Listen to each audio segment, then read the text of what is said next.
Big Bash League کی تاریخ میں نئے ریکارڈز رقم ہو گئے۔ آسٹریلیا کی بگ بیش لیگ میں برسبن ہیٹ اور پرتھ اسکارچرز کے میچ کے دوران کئی نئے ریکارڈز قائم ہو گئے۔ تفصیلات کے مطابق برسبن ہیٹ نے پرتھ اسکارچرز کو 8 وکٹ سے مات دی اور ریکارڈ بنا لیا۔ برسبن ہیٹ نے ٹاس جیت کر پرتھ اسکارچرز کو پہلے بیٹنگ کرنے کی دعوت دی تو ان کا یہ فیصلہ غلط لگنے لگا اور شکست یقینی نظر آنے لگی۔ پرتھ اسکارچرز نے مقررہ 20 اوورز میں 6 وکٹوں کے نقصان پر 297 رنز کا پہلا پہاڑ کھڑا کر دیا۔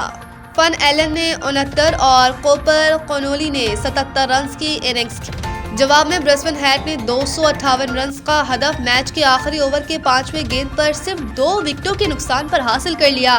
یہ بگ بیش لیگ کی تاریخ میں حاصل کیا جانے والا سب سے بڑا ہدف ہے، جبکہ مجموعی طور پر T20 میں تیسرا بڑا ہدف ہے۔ جیک ولڈر مت 110 رنز کے ساتھ ناقابل شکست رہے، جبکہ میٹ رشنا نے 120 رنز بنائے۔ آسٹریلیا کی بگ بیش لیگ کی تاریخ میں یہ پہلا موقع ہے جب ایک اننگز میں 2 سنچریاں بن گئی۔ دونوں کھلاڑیوں نے بگ بیش لیگ کی تاریخ کی سب سے بڑی 212 رنز کی شراکت بھی قائم کی۔